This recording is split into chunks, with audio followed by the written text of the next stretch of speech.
Hi, everyone. So, in this conversation with Tricia Baxley, we are discussing the aftermath of her husband's suicide and exploring how she has managed to live alongside this deep loss and grow despite it. So, we want to hold this conversation with immense care, acknowledging that grief is a deeply individual journey and there's no set timeline or right way to heal. And we certainly have no intention here of bypassing the pain or suggesting that tragedy, carries some kind of inherent gift. So instead, we're with Tricia, we're looking at how for her specifically, grief was both a crucible and a portal. So the process of carrying this loss became an unexpected catalyst for Tricia to really examine her own childhood wounding, and then through that open into more gifts in terms of her perception beyond normal consciousness states. So her psychic abilities, her expanded sense of self even. So I hope that you enjoy this conversation. I think that it is very touching, profound, and also hopeful. So today we have with us Tricia Baxley, who is a certified MBTI practitioner and a life coach. She has dedicated her life to helping others heal and achieve lasting transformation.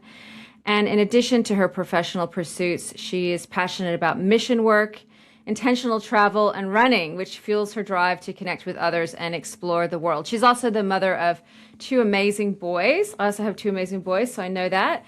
She holds a degree in finance and psychology. It's a lot, very different. And she is here today to talk to us about trauma healing, grief, her grief journey, and the multidimensional. So welcome, Tricia. Thank you so much for coming on. Pleasure being here. Thank you.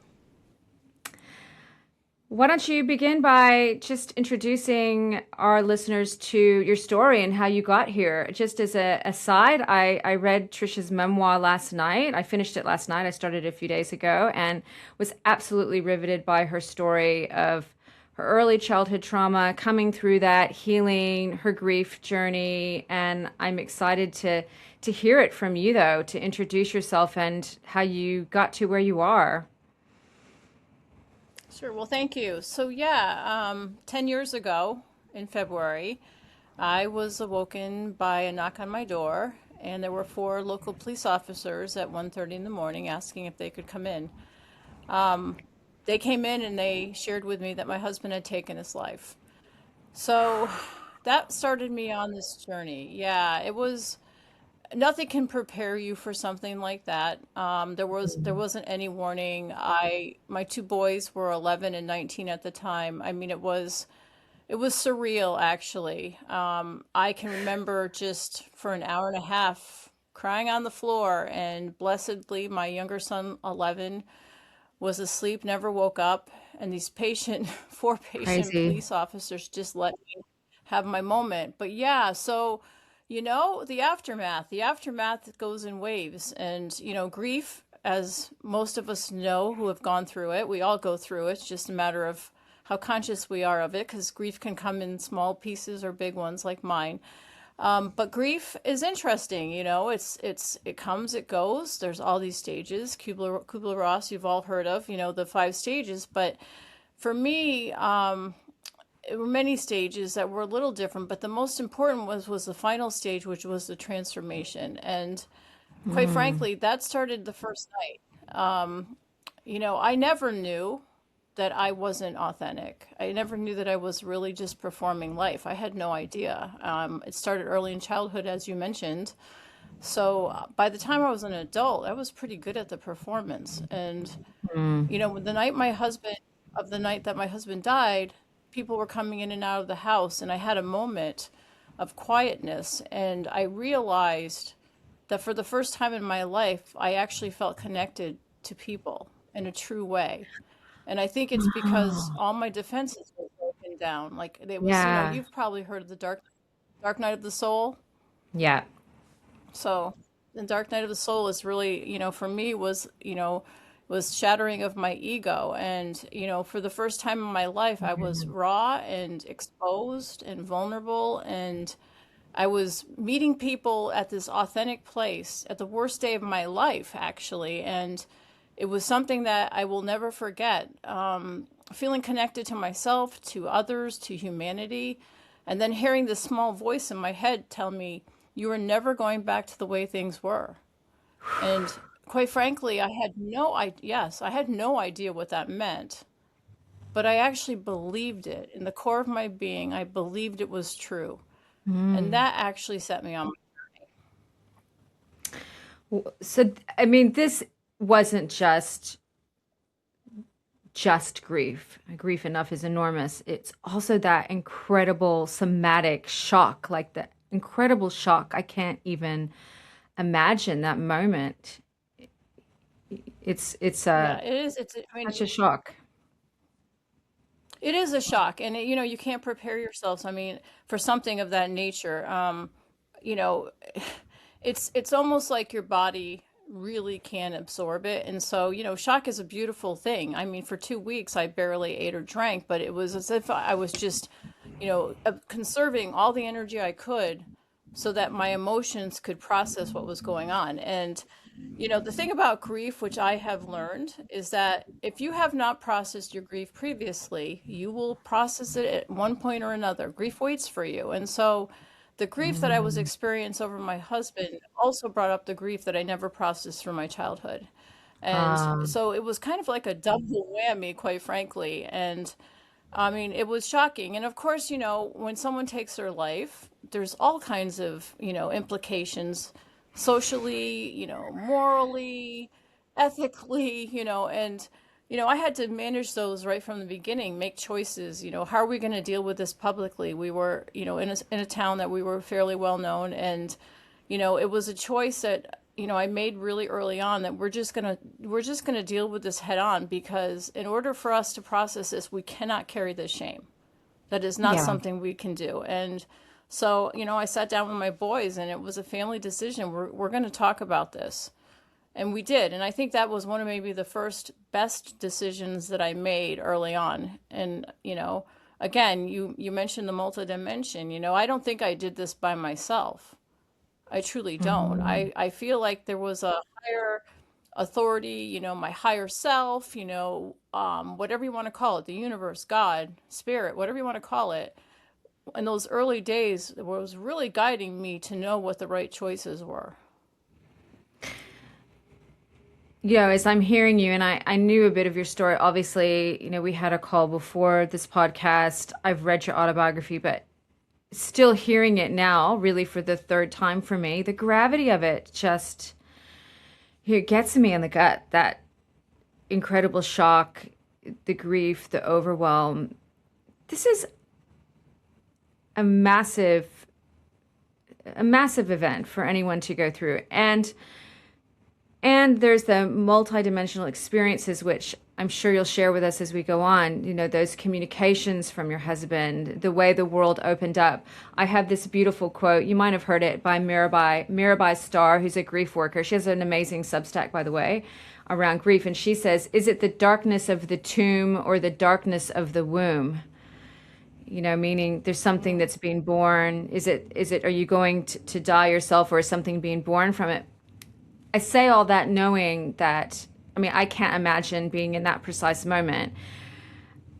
How was it in terms of, you're holding, you're carrying this grief, which, still lives inside you, I'm sure, and there are these other things happening.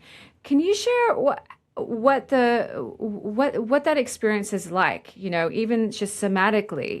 You're holding this sorrow, but you're also holding this, I don't know, was it curiosity, or a growing openness, or even something more loving blossoming in you through it? Yeah, I mean, your title, The Shattering Place, it was a shattering, and precisely. I mean, it was a multitude of emotions, holding them at one time. And, it's one of the things that I've learned is quite remarkable, is being able to balance grief, anger, love, joy, fear. I mean, all at one time, which is like literally a basket of emotions I was carrying around for a very, very long time. And, so my two boys, an 11-year-old and a 19-year-old. So my older son was at college, my Yeah. younger son was in sixth grade. I mean, Mm, I grew up in a family that was not functional, and my mm, main objective with my two boys was to raise them in a home that was. So that was my primary concern. And but at the same time, as you mentioned, I had my own personal grief going on. So there was carrying my kids' grief, carrying my own grief, trying to, mm. function still day to day. I mean, it's a remarkable journey when you think about it. And to your point, I mean, we're not prepared for that level of trauma. I mean, I say kind of jokingly, but perhaps I was poised to handle this simply because of my background. And so in some respects, if it had to happen to someone, I was poised to handle it because of the resiliency I'd built up over my lifetime. But Yeah. truly, I mean, even for me, it was, I mean, there are no words that can really adequately describe the shock one feels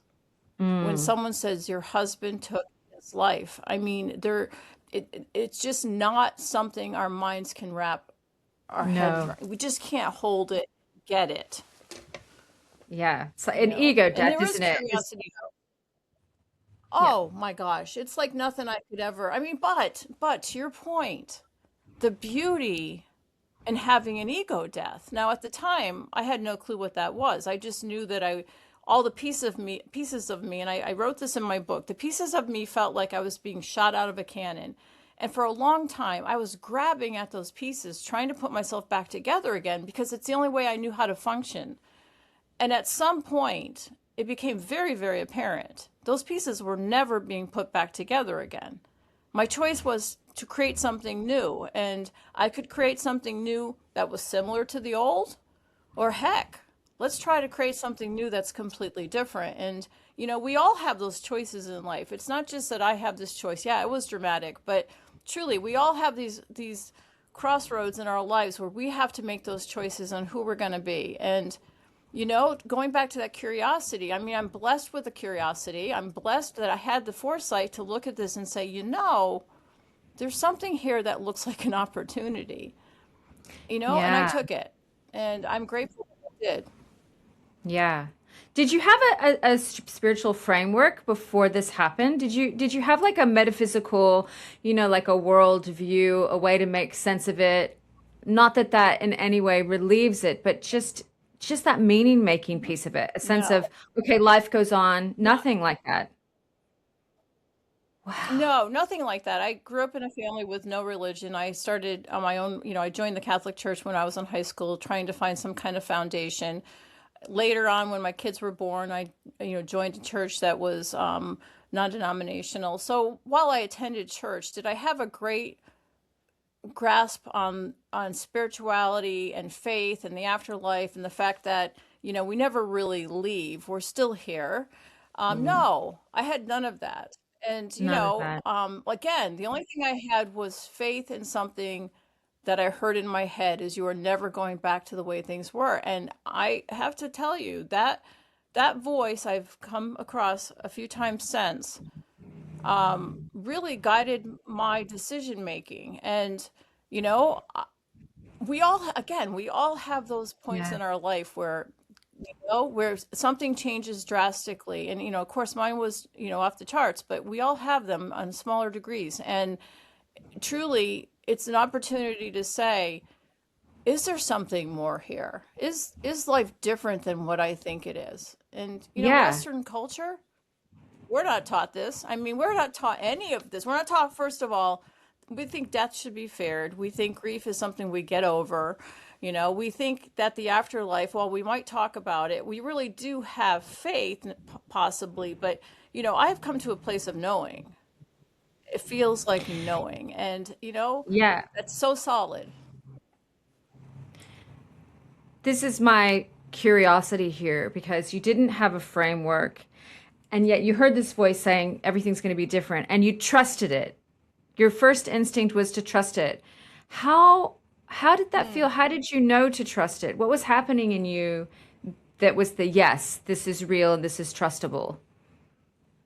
That's a great question. I love this question because why I was able to trust it is, and we all have this ability, is when I was stripped of my ego, what was left? It was my authentic self. It was the core of who I truly am.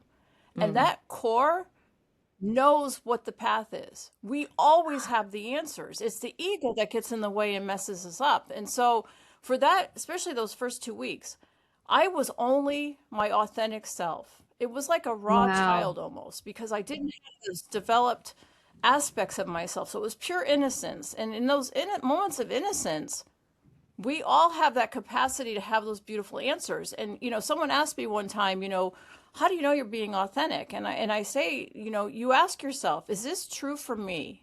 And then you listen. Because if you listen, your body will Yeah. tell you if it is indeed true for you. And I mean, Mm. that's why I was able to listen and believe it because I was stripped of everything else. So it was like the shock and the trauma of these events, as you say, just deconstructed your ego, all of your ego defenses, all those conditioned selves, all the things you thought you should be or the person you thought you were, the Tricia who was out there in the world, that died that day, really. You know, she died that day. And so Absolutely. all you were left with was this authentic self. And so when you are just walking as your soul, your wholeness, you know things. You don't need any other proof. It's not a mental construct. It's just a deep knowing. And then the interesting thing is that almost was like a portal to all the other trauma in your life, as you say. The grief opened that portal to all the other grief. And so all the other unprocessed stuff, was that your experience of it? What was your experience of it? Was it like it rose up or suddenly, like how long did you stay in this state? And then maybe talk us through how that old material then started to process through you. Yeah, and so I knew this was going to change my life forever, and so I truly embarked on a conscious decision and journey to go back and heal those things because part of what I started learning was, a suicide when you're in a marriage opens up a whole lot of stuff. You can't, you can, but I was wise enough to know that I needed to take a good look at myself as well. It wasn't just about my late husband, it was also about me. And not me in the Mm. sense that I caused it or had anything to do with it, but me in the sense that I was in this relationship with a person who had the capacity to take his life. And that did have meaning to some extent about my own journey. So I went there first. But then what ended up happening is this uncovered a whole lot of stuff about myself. And it became apparent to me early on that there was no possible way of glossing over my childhood, which I had done for the entire, my entire adult life. I just, I forgave. I am resilient. It's good. I'm moving on and I'm okay. And the reality is we can't just move on. We actually have to see it and heal it. And you can't just make believe it didn't happen. And, Yeah. now here's the fascinating thing. So you read my book, you saw the stuff that I went through. And Oh, here's the great thing. I look back now and it is literally as though I have a different past. yeah.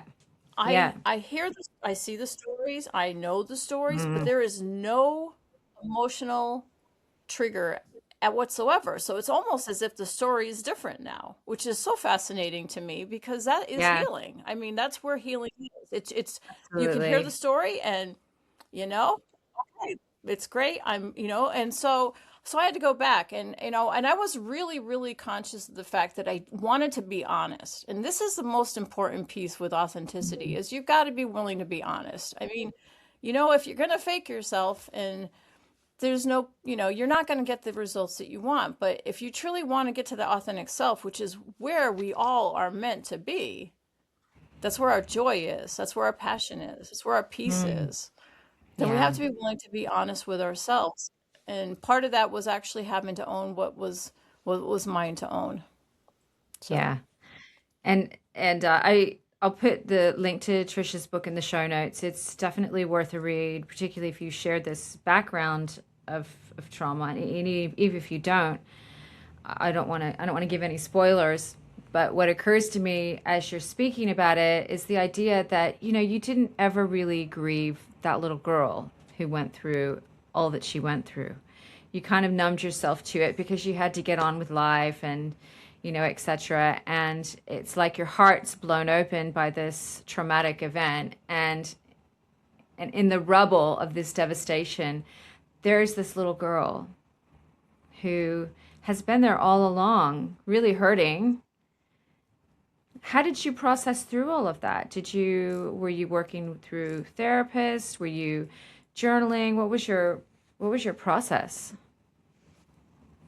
Yeah, so initially, I had a therapist for a couple of years, and that was very helpful processing the actual Mm, suicide. And part of that was because I really wanted to understand my marriage, and with 50% of the puzzle pieces missing, it was really mm, easy for me, if I wasn't careful, to yeah, gloss over some of the details, or romanticize the relationship, or even be yeah, dishonest about what my role was. So yeah. the therapy did that. But then as time went on, I realized that a lot of this I needed to do myself, and a lot of it had to be over. I wasn't going to be an overnight fix, actually. And so I started No, it is. really doing two No, things. it is. Yeah. No, no. I mean, it's 10 years, and it's taken 10 years, but I'm a runner. So that is my form of meditation. And Yeah. so I started using that time to really process. And here's a crazy thing what I used to do. One of the hardest things for me before my husband's death was to cry. I mean, that little girl was either be happy or don't show up. And so I firmly believe that I had no negative emotions. I never experienced them, and therefore I believed that they weren't there. But it also, Yes. the sad part is when when you deny negative emotions, you also deny positive ones. I mean, it's an Mm, equal opportunity offender. And so I was also muting those positive emotions. And, mm, it took me a while to fully recognize that piece of it. And I would go running because I could not crack it. So let back up a little bit. So for the first couple weeks, I'm raw. And then, slowly but surely, some of that came back because I still had to function. So in order to function, I mm, still had to have some of my ego, which was, decent at that point. But I was aware that I needed some of that to continue on with life. So I knew this process was going to take time. And one of the things that I had the hardest thing to do was actually cry because, mm. the first night crying on the floor was a watershed. I was crying for my whole life, I believe. But later, because I was really raising two boys now, I couldn't cry in front of them. I'm their rock. I needed to somehow build that foundation back up for them. And I would go Yes. running and I would play the saddest songs I could find, and I would sob running. And that As was you're where I running. found to crack. Yeah. Oh yeah. Oh yeah. And it was funny because there was this woman who used to be out there, and she had always had this magnificent smile, and I always thought she was just heaven sent because I would be sobbing, and she had no idea. She was waving to me, and tears pouring down my face. But I needed that because it was in the moment of running. Running causes you to have to use your physicality so much that it breaks you open a little bit already, Yeah. and then you play a song that's really sad, and then finally I could crack it open. And so I just did a Mm, ton of work. It became really evident to me early on that it wasn't the things that happened to me that were the problem. It was the stories about the things that happened that really was the issue. And how I discovered that was, I was a type A, high charging in finance, really, really solid career. And mm. I was at therapy those first 2 years. And long story short, I was towards the end of that second year, and I came in and I was just in a really out of the blue place, almost like I backtracked in my grieving. And I kept saying, I failed him. I felt it deeply, viscerally, in the deepest core of me that I had failed my husband. And, I had at that point recognized that it was his choice. So it was a really odd reaction. Yeah. And this therapist was so good. And he said, he did put me through this exercise. And at the end of it was such an emotional exercise. I had to say that he failed me. And it was so hard for me to speak those words because so many Mm, people had failed me. And I had convinced myself it wasn't a big deal. So yeah. at the end of having to say he failed me, which was one of, I still can feel it in the core of me how difficult it Mm, was to say that. He asked yeah. how I felt, and I said worthless. Oh, And that was my true beginning of healing those childhood wounds because up to that point, I had never identified what I really felt about myself. I really did not. And, I think that's a common thing. We perform, we go out there and we put on a happy face and we get our mm, accolades externally and we start trying to fill our cup externally, and we keep filling it, right? Because you can't fill it up yeah. externally and we keep having and we keep Yeah. moving and we keep going and so anyhow when that happened I recognized that the core of who I believe myself to be, while whole innately, believed I was not whole and I was Believed lacking. you. And Yeah. so I went back. Yeah, and so I went back and I went through every single thing that I mean my workbook takes the takes everyone through that process and it's actually rather gentle. It wasn't like you would expect. I just went through and everything that I could remember I went through, good, bad, and Yeah. I thought about it and thought, how did this make me feel? And it was shocking to really see it that way. And once I could identify what I told myself about myself because of what happened, I could see how untrue it was. And that's when that Yeah. little girl got to heal. Yeah. Yeah. Yeah. I mean, your childhood story experience was that you're growing up in a home of violent alcoholics. There was a lot of neglect. There was a lot of emotional abuse, manipulation. We could go on. I encourage people to check out the book. And one of the things that really struck me in your reflections in your memoir was the realization that the way that you loved was very parental as a reaction to your childhood. Whenever you loved someone, you loved them as a parent would love a child, seeing their potential rather than the reality of their own, dysfunction. Yeah. Exactly. Exactly. Yeah. So I was taught that. And, I parented my parents. So the Mm. way I got love was to be, you know, helpful and loving and I was a parent. I learned love from a parental perspective. And so, I was greatly poised to be a parent, but unfortunately that extended in all my relationships. It was, not just romantic relationships, but also platonic. I did not know any different. I only Yeah. knew that I was to be of service. And, so the first time I ever asked for help, it was so uncomfortable. It was a week or two after Mm. my husband had died, and I had to ask for help from a friend to watch my son for a Wow. half hour. And Yeah. it was so difficult for Yeah. me to pick up the phone and make that call because I I never expressed a need for anything. And so, I Yeah. married a man, he did his very best as we all do, Mm. but I was his mom. And, Yeah. that's not an uncommon Not scenario here. I uncommon at mean, all. Very typical codependent dynamic. There's the exactly. carer, the Exactly. caretaker, and then the learned helplessness. Yeah. Yeah. Precisely. And I I realized too that, I needed to be needed. So that was my Yep. culpability Yeah. in the Something dynamic. you learned as a child, the importance of that. And so you did all this trauma work, and I smiled at one point when you were talking about it because I remembered you describing your first therapist as a tough love approach, who would really be Yeah, it very was stern tough. with you, which is so not my approach. I find it really confronting. I think I'd freak out if I had. I Yeah, think it works for some people, I don't suggest it. Hmm. Yeah. I think you Well, have to it be worked for me, pretty, and I'll tell you pretty why. tough. Yeah. Well, for me, it worked for one reason, and that is, I was carrying around, when my husband died, because I was his parent psychologically. Mm. I mean, think about the weight of that. It wasn't just a Yeah. romantic situation where we're equals and he took his life. I was his parent psychologically, and I felt that.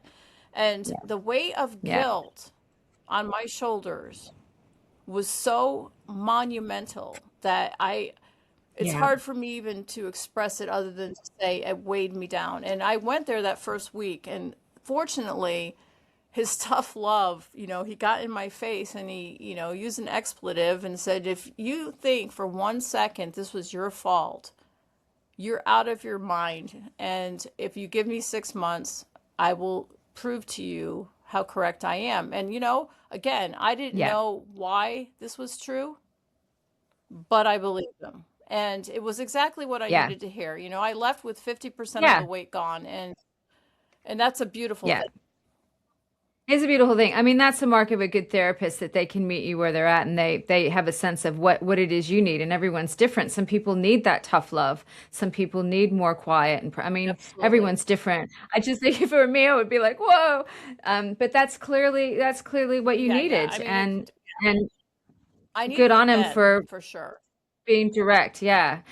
So with the Hmm. trauma healing, one of the things that I'm really interested in the research I'm doing, and was a big part of season one of the Shattering Place podcast, where it's solo episodes, and I have a paradigm and I explain it. Is this idea that we all possibly have these innate sensitivities, multidimensional abilities. We're part of a web of life. How could we not, in a way? But trauma and the weight we carry can be in the way of that. So I'm curious if what your experience has been, because you have all this material rising, you start dealing with it, and then at the same time, I guess concurrently, there's an opening. You start to experience something beyond this materialist world, something multidimensional, something beyond life and death. Did you experience, Yes. was that your experience to some extent? And also, if you could speak to how the healing and the lightening of that internal load that you were carrying for all those years, how that facilitated, or maybe was the reason, maybe it facilitated this opening. Yeah, so exactly, both of those are very astute. So first of all, I started having experiences that led me to believe that my husband was nearby. Okay. And so I was always the kind of person that I always believed that when we left here, we didn't just go into nothingness. I did not have the same depth of understanding that I currently have, but I always Mm. had that understanding. So when he passed, or transitioned is a better word, I started seeing things in my house that really were inexplicable. And things were like his alarm would go off, at the time of his death, or the garage door would go up and down. My dog, who was living at the time, would circle and look up and be so happy. Glass of can going across the counter. And a big one, a really big one, was one night I was in bed, and I felt this. I never slept on his side of the bed, and for a long, long time. And I felt this weight of the bed go down on his side, and there were tons of pillows. And I was like, "Oh my goodness, is someone in the bed?" And I waited, and next thing you know, I felt the weight of some leg on top of me and an arm underneath me, Mm. but it was nobody there. Okay. And, we can say it was my imagination. We can say that, I prefer to believe I was being comforted. Um, it Was it was early scary? on. It Was it was really scary, when Trisha?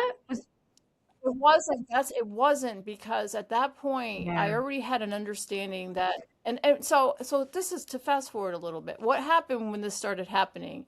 I didn't sit by and just let it happen. I researched the daylights out of it, and I started really, I mean, that just exposed me to a whole nother litany of Mm. information. And I really, I went in deep, and I was determined to get through this in the quickest manner possible and the greatest healing. So for Mm. me, I went in deep, and I started reading about this metaphysical side of death, and what happens. And for me, the things that resonated all centered around the fact that we transition, we don't leave this earth and go into nothingness, and that he's still here. And, I still feel his presence all the time, and, that was those incidences that happened like that gave me the belief that, he's okay.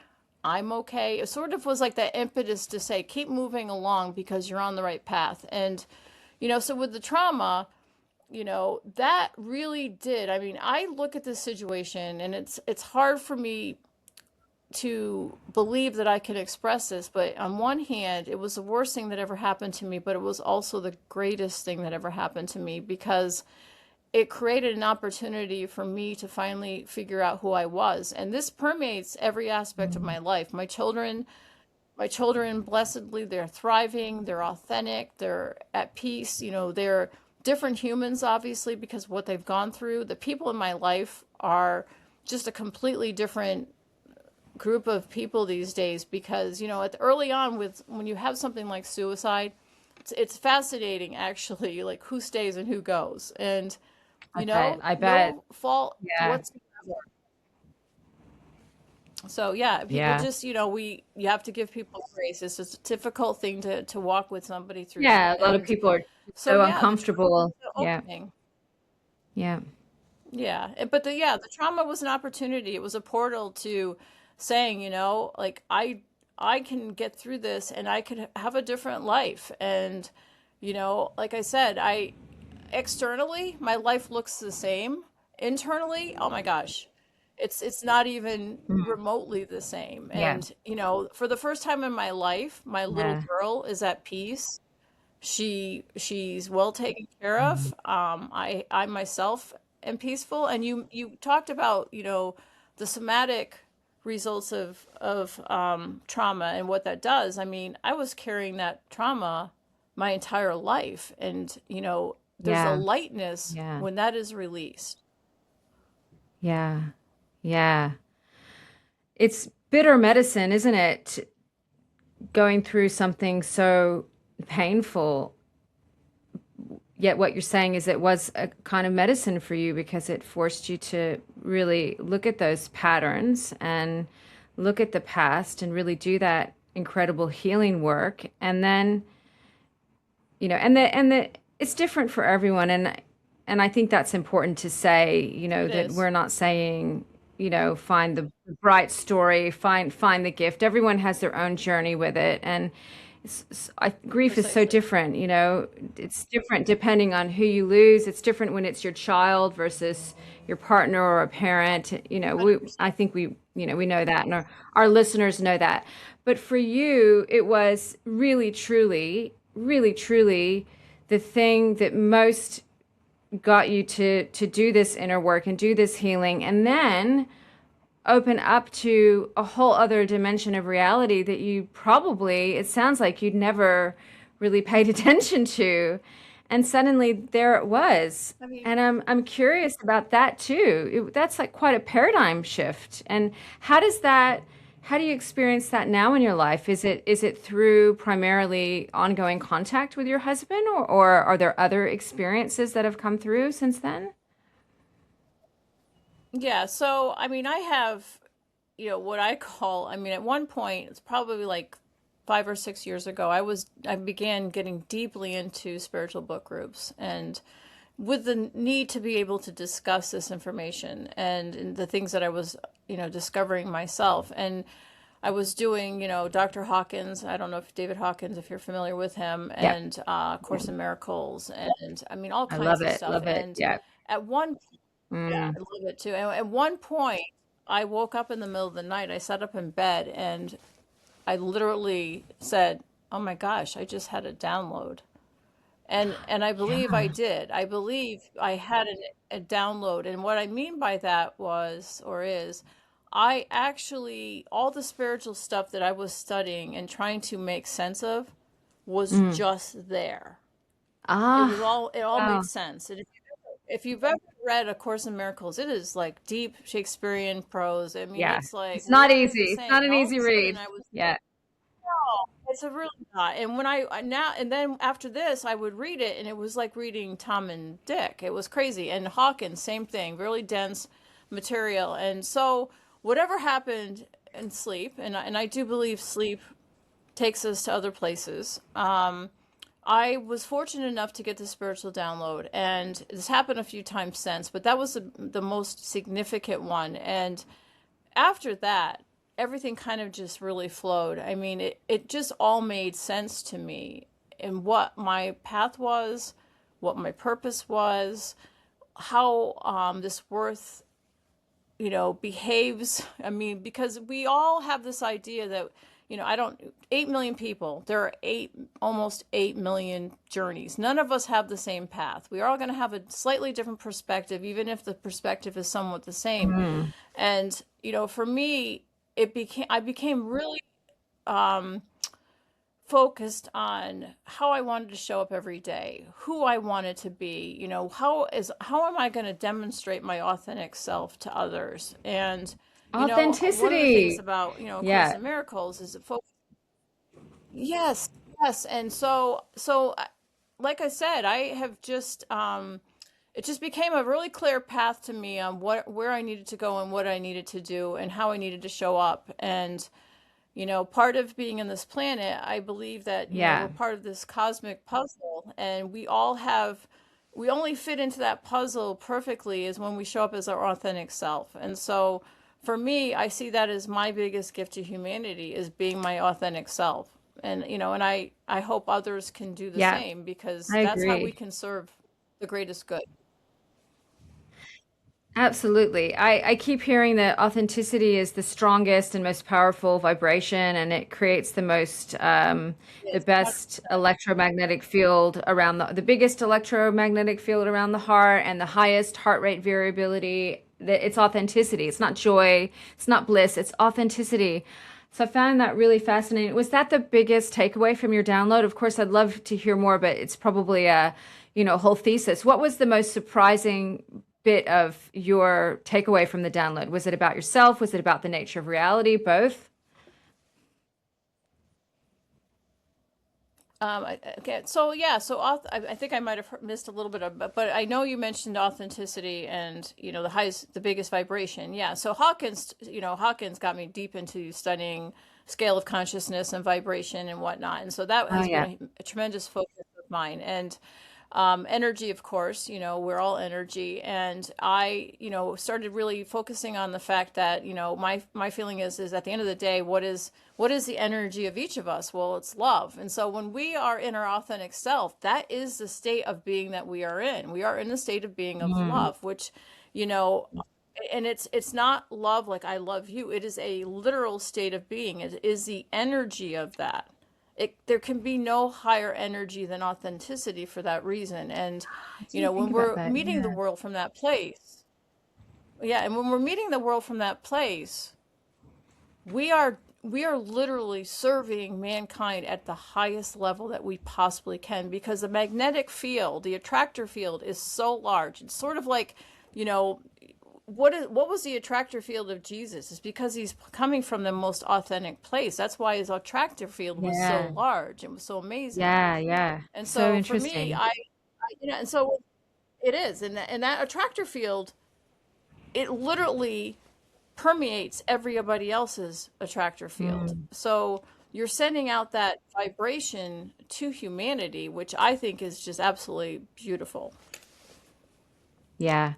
Yeah. I think you answered my question. I think you probably missed it, but you answered it anyway. But the question was with the download that you received, what was the biggest piece of it that was the aha moment about yourself or about the nature of reality? And the funny thing is that you answered this question without even hearing it, because it sounds like the answer to both is authenticity. In other words, it sounds like the insight into the nature of reality that you got from your download was authenticity is where it's at. That's why you're here. And also, it was very personal. It's a very personal revelation.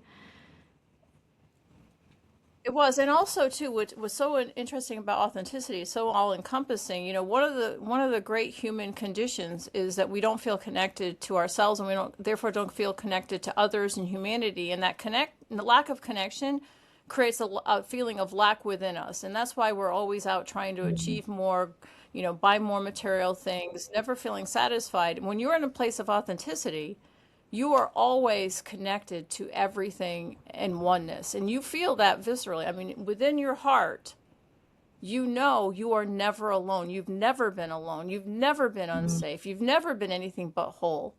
And when you are at those places, I mean, you walk around with pure joy. It's not as if the world doesn't necessarily go your way. The difference is you can reflect on it from an observant point of view versus getting thrown into the emotions of it. You just feel it differently, and you recognize that really nothing can harm me. Things Yeah. happen, but nothing can harm my peace unless I allow it. So that's Yeah. it. All it So, all comes yeah. from that umbrella of authenticity. Yeah. Yeah. You mentioned how the Course in Miracles it made sense afterwards. One of my favorite quotes, I'm probably misquoting it, is that nothing, nothing real can be harmed. Nothing unreal exists and nothing real can be harmed. Something like that.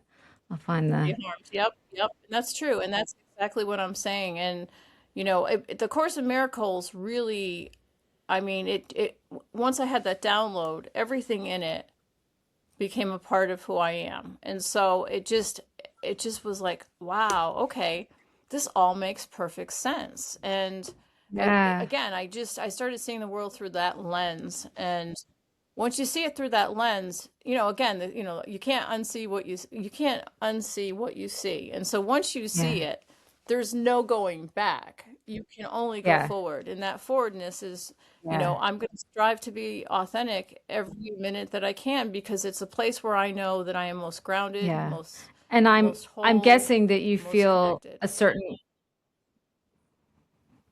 yeah. I'm guessing that you feel a certain amount of peace now that you didn't have even before your husband died. A quality of peace. It's true.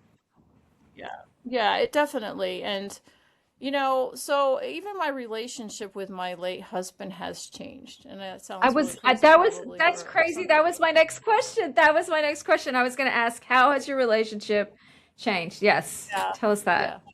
Yeah, it really has. And so now, you know, energetically I'm meeting him as an equal. And Hmm. one of the first steps towards that was recognizing that it was his choice to take his life. It's not a choice I would ever make. It's not a choice that I would want for my children or our children, but it was his choice. And so once I got to that point, the dynamic of being a parent kind of shifted. And so then I started seeing him just for the man that he was and who he currently is, in my opinion, his spirit, who his energy is. And so now when I think of him, when I talk to him, my youngest son just graduated college this weekend, and he was right there with us, and I'm positive he was very proud. And in my head, I'm talking to him like, look what we did. Isn't this awesome? And up until this point, into this healing, particularly the last 3 or 4 years, or the first 3 or 4 years in, every milestone was their dad's not here. And I Hmm. don't experience that anymore because I know that he is here. And I'll tell my kids, Yeah. dad's really proud of you. I hope you feel his presence. Hmm. So yeah, Yeah. it's changed. It's changed dramatically. Yeah. The thing is, you probably have heard this, and when we change inside of ourselves, everyone around us shifts as well, because we're no longer relating to them in the same manner. So even though my husband is no longer, on the third dimension that we are on, from my belief system, he's still here. So as I have shifted, he has shifted along with me. Yeah.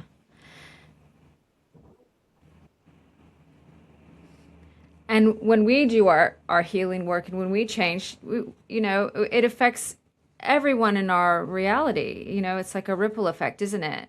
And we can describe that from just like a normal everyday point of view, or we can put it in a multidimensional framework and speculate, as I have, that that there's a transmission that emanates from us, that we're a clearer vessel. We're not carrying this weight of trauma. We're clearer. And so our transmission is more potent. We affect people in our environment. And it sounds like that's how you're walking your life, and that's what's happening for you. So tell us about the work that you're doing now. I think this is a great time to share, to tell us a bit about the work you do, who you serve. Sure.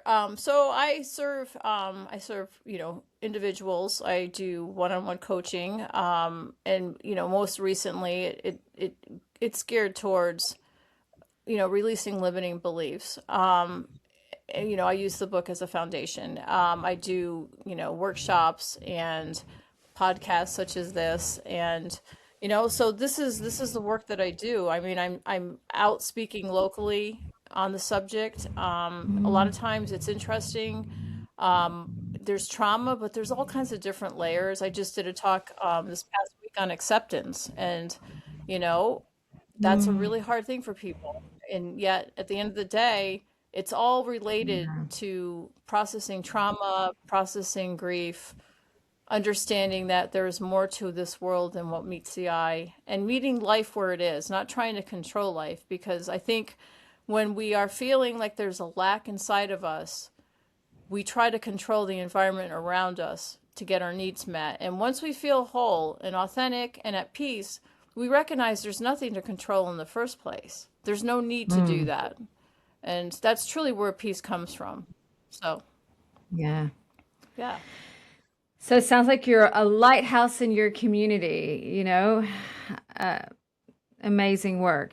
Really just sharing all that you are and facilitating people. Oh, how fascinating to go from this very finance, it's not corporate, well, I guess it was corporate, working in finance, to really being that archetype of a healer, which is really what you are. And I think that's something that happens, with however that looks may be different, of course, but when what I observe is when people go through these turbulent times, the dark night of the soul, and you come out of the other side having healed, you become that healer archetype. Even if you're not, I mean, you are doing healing work because you're working with people one on one. You're giving talks, you're supporting groups. But even if someone goes back into their life as whatever, just that transmission you have is totally changed. And yeah, amazing work. Well, I Yeah, might you close can't with go back. that, but Thank you. You can't go back to being. yeah, you can't go back. No. And that's a relief.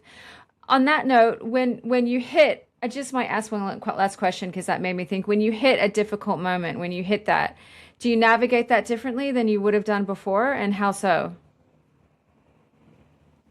Yeah, I mean, to be honest with you, I don't really feel difficult moments anymore. I see them from a completely different lens. We get to decide how we Mm, react to everything in the world.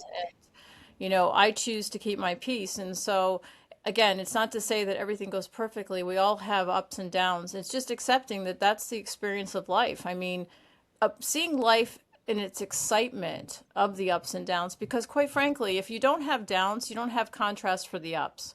So yeah. everything works in unison. Everything is divine order, in my opinion. And so when something happens that's not what I prefer, I just deal with it. And I recognize that it's all part of the journey and it's taking me where I need to go, and everything's Yeah. going to be fine. Yeah. Beautiful. Can you please remind me and share the name of your book with everyone? So I'll put it in the show notes, but what is Sure. it called? Yeah. Well, thank you. It's the stories we tell ourselves, and the companion workbook is rewriting the stories that shape our lives. Right. And the workbook is something that people can do. They need to read your memoir and then they can work through the workbook. Yeah.